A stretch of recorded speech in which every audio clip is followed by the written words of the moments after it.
Dick and Maimer. Shabbos Parshas Achrei Mevach Machai B'Shir Tavshin Lamed Gimel, even though it was said in Tavshin Lamed Gimel, which is this mainly the Mamorim from this year's Dvar Malchus, primarily Mamorim Tavshin Lamed Gimel, but it was actually Mugga by the Rebbe in Tavshin Nun in 1990. Actually, Zion Oder in 1990. Anyway, let's begin the mind. Every single Yid has a portion, a part of the world to come. Now the question is, what is the meaning of Olam Haba? The truth is that when we look in Mamad Chazal, if we look in Gemaras, Olam Haba really depends on what the context is. Sometimes Olam Haba, the world to come, means the world after our life in this world, meaning Gan Eden. And in some cases, there is a machlokes between the Rambam and the Ramban, like we have another Amar Chassidus that either it's going on Gan Eden or it's going on Tchias HaMeisim. But the question is, we're going to just focus on this Maimon Chazal, because throughout Maimon Chazal, it can be sometimes like this, sometimes like that. It's a fluid enough expression. It says the Pirush Olam Haba Mishnah Zu. You notice the Rebbe says in this Mishnah, Olam Haba means Olam Atchiyah, the world of Tchias HaMeisim, Muchach Mehemshcha Mishnah, like it's obvious from the continuation of the Mishnah, the Eilim She'ein Lam Chel Olam Haba. Since later on the Mishnah it says, and the following do not have a portion in the world to come, and he enumerates different people that do not have a portion of the world to come. And one of them that he enumerates is someone that says that the Torah does not say and that there's Tchias HaMeisim. In general, the Tzdukim were doubted and threw aspersions against the whole idea of an afterlife. But anyway, so the Gemara then explains why someone that does not believe that there's Tchias HaMeisim in Torah, why does he not get Olam Haba? So the Gemara says it's quid pro quo, tit for tat. The reason for this, like brought down the Gemara, who covered Tchias HaMeisim, since he denied Tchias HaMeisim, the resurrection of the dead, therefore will not have a portion in the resurrection, midah keneged midah, measure for measure. Therefore, what do we see? We see explicitly that Olam Haba is, this Mishnah at least, is referring to Tchias HaMeisim, the world of after the resurrection. Then he goes on now to explain the idea behind this. Why is Olam Haba unique? Why is Tchias HaMeisim unique? That every Yid has a portion in the world to come. All Yidden have a portion in the world to come, as opposed to the different types of prerequisites that are necessary for Gan Eden that doesn't make it available to everybody. It says, line 9, the Gan Eden, as opposed to Tchias HaMeisim, when it comes to Gan Eden, it says, who will go up in the mountain of Hashem? Someone that is clean of palms and pure of heart, meaning that to the mountain of Hashem, the Chazal explained, this is referring to Gan Eden, and to be able to be zoichet to Gan Eden, one needs to have such and such and such a thing. There are many conditions to be able to go up to Gan Eden. I feel the Gan Eden Atachton, even the lower level of Gan Eden. That is, so we see there are certain preconditions, meaning that obviously it could be that there were some people that will not meet those conditions. As opposed to the world of Tchias HaMeisim, Kol Yisrael from Olam Haba, all Yidden have a portion in the world to come, and without any preconditions of if you do this, if you do that, etc. So the Rebbe asked a very simple question. The revelation that's going to be when Mashiach comes is the world of resurrection is so much higher than the revelation of Gan Eden, as the Ramban says, in contrast to the opinion of the Rambam. it's going to be even greater than the revelation of the higher level of God. And even Gan Eden Elyon, there are many levels, and Tchias HaMesim will be higher even than the most highest level of Gan Eden.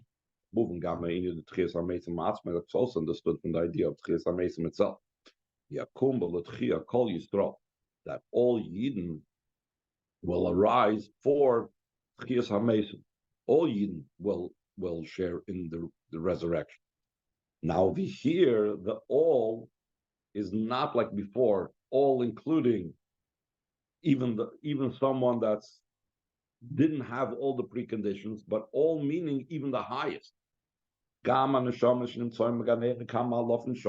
Even those neshamas that are existing Gan Eden many thousands of years. 3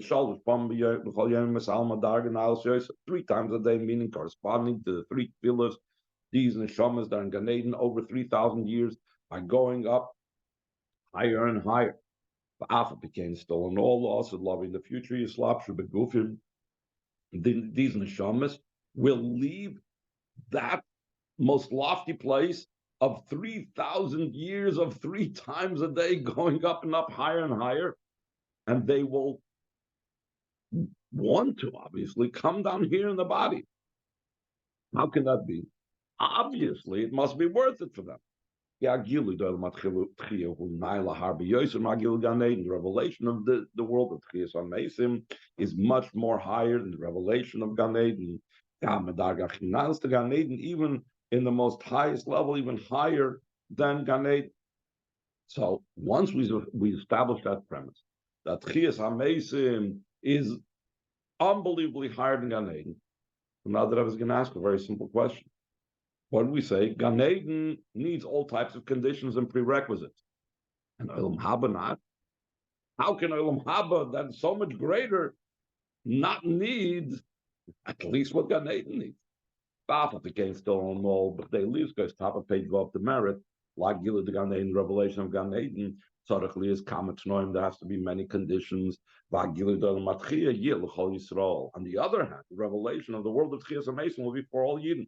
How can that be if Tchias HaMesim is so much higher than Gan Eden? So how can Tchias HaMesim be without any preconditions? But Gan Eden, hold on, and Kichapayim, Bar Levov, and all these different conditions. It says in Ois Beis, this will be understood by first prefacing the explanation. This idea that the revelation in the world of Tchias HaMesim is much higher than the revelation of Gan Eden. So the Rebbe says like this: how that itself needs to be understood. Gan Eden is a spiritual place. Olam Atchiyah is a physical place. How did these two things fit together? It says the L'chura Kivin Gan Eden Olam Neshamas play Gufim. Since Gan Eden is a world of souls without bodies. And the world of Tchias HaMesim, the souls will be inhabiting the bodies. What's the explanation? And how can we understand the fact that in the world of Tchias HaMesim, when the neshama will be clothed in a physical body, will be a higher revelation than Gan Eden.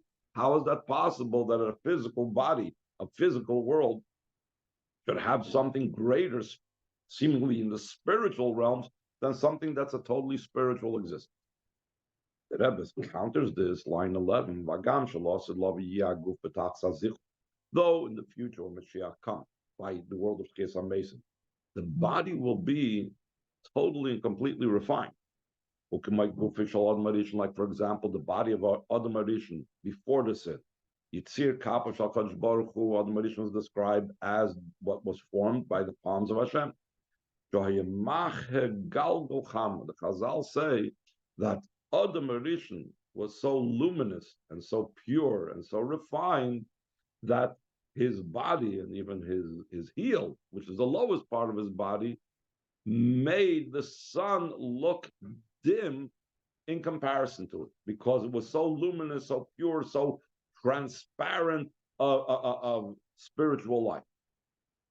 So the bodies that we will have and we will experience when Mashiach comes is not a coarse body like we're experiencing now. Of course, it'll be the same body, but it'll have been so totally refined as to be of a wholly, completely different nature. And not only that, Yisraelim is even more social. Also, in the future time, the body will be in a total perfect state. The truth is even higher than it was the body of Adam Rishon at the beginning of creation. So therefore, perhaps that helps us understand. Now I can see how there could be in Tchias HaMesim such a great revelation. But the Rebbe is going to say, but it's still a body. It's still physical. It didn't stop being physical. So how can the most refined physical be a place of receiving something higher than something that's completely spiritual, like Anaid? Rebbe says 16, line 16,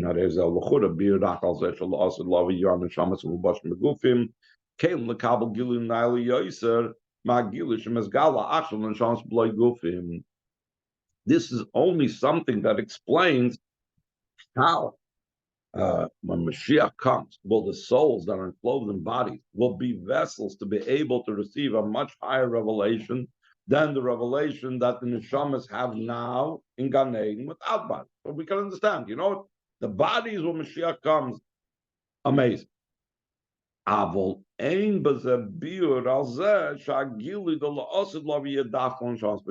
It doesn't explain why specifically a soul in a body will merit the great revelation and not the disembodied soul. Also in the future when Mashiach comes, top of page 9. When the body will be in the total perfect state, it will still be a physical body. So again, despite the fact that it will be even greater than the body of Adam Rishon, that the body of Adam Rishon made the sun look dim and so on. So as great and as spiritual and as transparent that the body is, but it's still physical. It will not stop being a physical body. And because it's physical, the very nature of the physical is it has limitations that can never be ascribed to the spiritual. It says in line 2 on page Zayin, the limitations in a physical matter are more than the limitations of a spiritual matter. Even spiritual matters have limitations. Let's say you have an idea. An idea has a limit to it, where it begins, where it ends, and so on. How it can be described. So there's also a limit, but it doesn't come to the limitations of a physical thing that can be touched and can be seen and can be heard and can be measured with a physical measurement and so on. And he gives an example of what are the limitations that are associated with the physical realm. Like, for example, the limitations of time and place. It's primarily in the physical matters, though there is a spiritual concept of time and place, but we're talking about time and place the way we know time and place. That's only applicable, that limitation is only applicable in the physical world and physical matters. So despite the fact that we'll be in physical bodies with physical limitations, the neshama should be able to receive the physical, be able to receive the revelations of the future time. Is only through becoming clothed in the physical body. This means amongst the difference between the revelation of Gan Eden, where it's neshamas without bodies, versus the revelation of Mashiach's times, is as follows: why they have shot them at Dvar Malchus. The prerequisite to be able to receive the revelation of Gan Eden is to remove, undress, unclothe the soul from physical matter. And we actually see there's a process to divorce and separate any types of remnants of the physical experience on the neshama. Meaning, even after the neshama separates from the body, there is still marks left on the neshama. There are still residue of the physical that's impressed itself upon the neshama, that those need to be removed so that the neshama should be able to receive the totally spiritual experience of a Gan Eden. And he explains what is that process that has to take place. So he says in line 10, before the neshama rises up to Gan Eden, first it has to immerse itself in the river of fire. Just like a person immerses himself in a mikveh over here for purification, same thing, there's an immersion in the river of fire. According to Kabbalah, one has to forget and totally erase any images, any vestiges left of this world that will disrupt its receptiveness to the spirituality of Gan Eden. In truth, it's not just in the transition from this world to the next, but also in the different ascents that the neshama goes up in Gan Eden. In every ascent, has to initially forget the comprehension and the delight of the lower level. Why? Because even in Ruchnius, the impressions and the effects of the lower level can impede the neshama's rising to the next level, and therefore there's also certain processes and also a certain type of river has to pass through, and an amid has to go through a pillar, all to be able to erase anything from the previous level to enable it to go up higher. That is what the neshama has to go through to go up higher in Gan Eden. Here, it's the polar opposite. To be able to receive this unbelievable revelation of Mashiach times, just the opposite. The neshama has to come down into a body. So it's not just very interesting, how does the neshama in the body get more than Gan Eden? It's completely different directions. The neshama, to be able to receive the revelation of Gan Eden, has to completely divorce itself and remove and take out all different types of memories of this world. But on the other hand, to be able to receive the revelation of the future time, it's not enough. No, let those neshamas stay in Gan Eden. Those neshamas are there for over 3,000 years. No, it's not going to be able to receive it in Gan Eden. It has to do just the opposite of what it's been doing all this time. It has to reinvest itself in a physical body. Through becoming clothed in a physical body, which is completely counterintuitive, especially based on what we know that it needs to receive when it's going up to Gan Eden. Any questions? Okay, page 9 is Gimel, line 18. It says in the pasuk, Zois HaTorah Adam.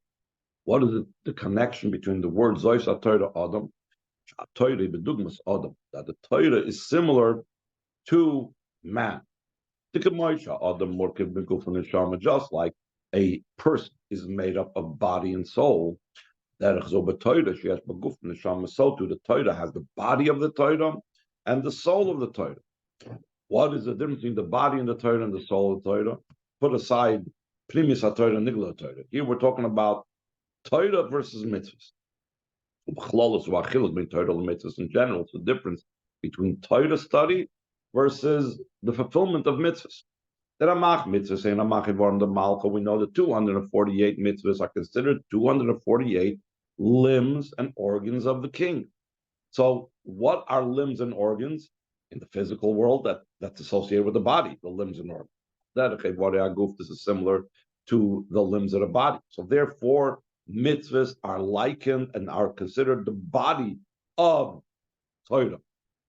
But Torah, on the other hand, Torah study, the Torah knowledge, ihadam hu nefesh, is like the blood, which is the soul, as we know. Again, the soul of the Torah. Torah is blood. Study of Torah is blood. So blood is identified with the soul. That's the soul of the Torah. And what is the function of blood? Blood is what brings the vitality of the soul into all the different organs and limbs. The same thing, Torah is mamsheches chayis bevarim da mitzvahs. It brings down life and vitality into the limbs of the mitzvah. We see this distinction of body versus soul in just like the body is more limited under time and space, whereas the soul is not limited in time and space. We see that difference in the performance of mitzvahs versus the study of Torah. Says in line 24, that's why mitzvahs have and are the limitations of time and place. Torah is beyond time and place. Mitzvahs have certain times when they have to be performed, certain times they cannot be performed. They have a certain place that certain mitzvahs have to be performed, and certain places that they cannot, as opposed to Torah. And the classic example is in the mitzvah of Karbanis. When it comes to Karbanis, only can be done in the Beis HaMikdash in Yerushalayim. It can only be done certain times of the day during the daylight hours, and obviously only the times of Beis HaMikdash. So the mitzvah is limited in time and place. But Torah study is not. They said in the brackets, therefore, whoever is involved in the study of the laws of the carbon oil, for example, the Chazal say, he could have oil, it's as if he offered an oil. Even if a person is not in the time and the place of offering it. So a person can be sitting in Chutz La'aretz, in America, learning the halachas of the carbon oil at 3 a.m., place-wise, it's not a place you can bring the carbon oil. Time-wise, it's not a time you can bring the carbon oil. And still in all, it's considered as if he brought it. Why? Because Torah is nefesh. As opposed to mitzvahs, our body is limited by time and place, and Torah is not. So he says, as he explains right now on page Ches, line 2, the body, which is physical, is limited and defined by time and space. Which is spiritual, is beyond time and place. Atzmam, just like it's concerning Torah mitzvahs itself,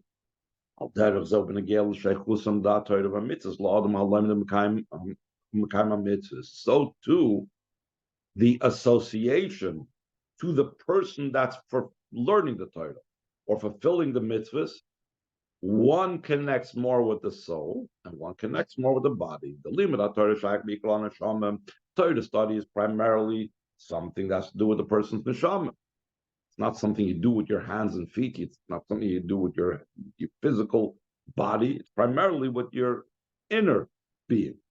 The kima mitzvahs la'aguf and the fulfillment of mitzvahs primarily connected with the body. The Rebbe says in the second paragraph, it's known the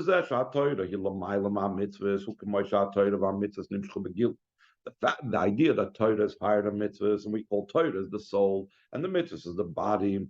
That's the way it came down already within Seder Ishtalshlos. But in their root, higher than Seder Ishtalshlos, in Keser, for example, the mitzvahs are higher. The Torah is bothered because the Torah is Hashem's wisdom. Chachma is the first of the 10 spheres of Atzilus, which is the beginning of Seder Ishtalshlos. Mitzvahs, on the other hand, the mitzvahs is bothered. There is will. Will is the level of Keser, which is higher than Chachma. Rotzen Shalom Chachma, it's the will of Hashem that's beyond Chachma. So that's in the Shodesh. What happens when it comes down here? So the Rebbe says, you say to Mizu, line 14, even more so. Even after Torah mitzvahs came down here. And we said that Torah is the level of the soul. And the mitzvahs is the level of the body. Nikr begilu miles some mitzvahs, it's still recognized in a revealed way. The advantage of the mitzvahs, that Torah, he pirush ubira mitzvahs. Torah is a commentary, an explanation of the mitzvahs. So what does that tell you? That the mitzvahs is the primary thing, and the Torah is just something there in service of the mitzvah. Lahabdul al-Fabdolas. Person, buys a car, let's say, and there's an instruction manual. So what's the main thing?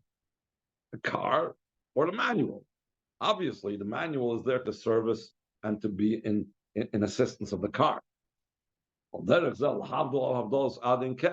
the way it manifests itself down here, Torah is explaining the mitzvahs. So that means that even down here, mitzvahs is the core, even though we called it the guf and the Torahs and nefesh and so on. Line 17. So now the Rebbe is going to go in the same thing when looking at the person's neshama in the body, which is now higher in the person.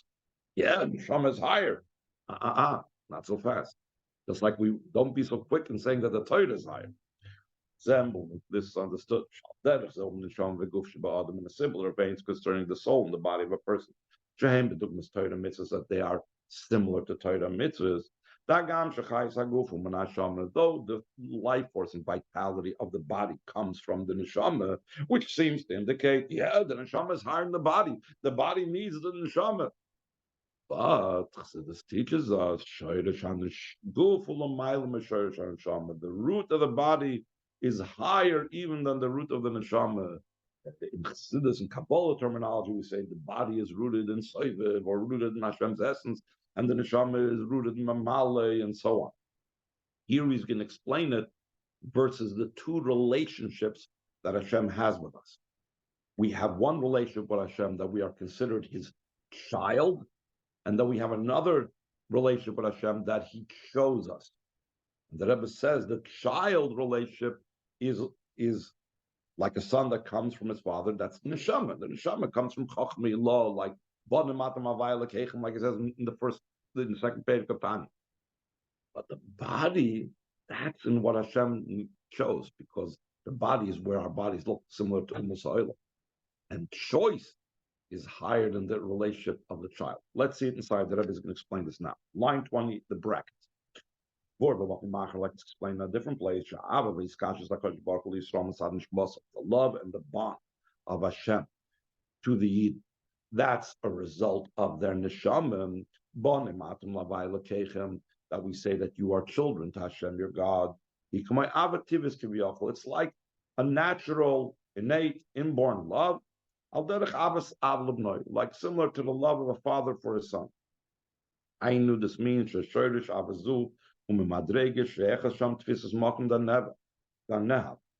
the root of this love is from such a level that it's applicable over there, that the one that is beloved has some import and has some significance.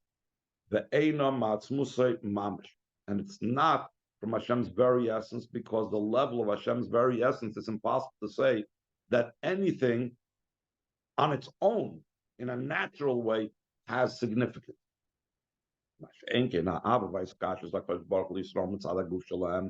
opposed to the love and the bond of Hashem to the Yid from the perspective of their body, not because, there's something special about our body. The neshama, something special. There has to be a connection. The body is a body. There's nothing special. The body doesn't even have the advantage of being a son, Maila Atzmis, that the son's connection with the father is because of an essential bond. But rather the bond that comes in the body with the Yid, it's a result from the fact, top of page 10, that Hashem chose the body of a Yid, the Bechira Chavshis, in free choice. And throughout Chassidus, he speaks about the idea, free choice is only from Hashem's very essence. So therefore, our body has a deeper connection with Hashem. It connects to Hashem's essence, whereas the neshama is only in that aspect where it's possible to say an innate love, where our soul has some type of significance. So if the body has a higher shortage than the neshama, now it's understood the neshama's involvement with the body. The very fact that the neshama comes down to give life to the body, because the advantage of the body, because of its root, similar to the fact that the Torah explains the mitzvahs, because the mitzvahs are higher than the Torah. The same thing, the neshama comes down to the body. In other words, the neshama is in service of the body. The Torah is the service of the mitzvahs, which is mitzvahs are the body in comparison to the neshama of the Torah, and the neshama is also it realizes that the body is so much greater. It has a connection with Atzmus. So the neshama is like beholden to the body. Okay, we'll stop over here.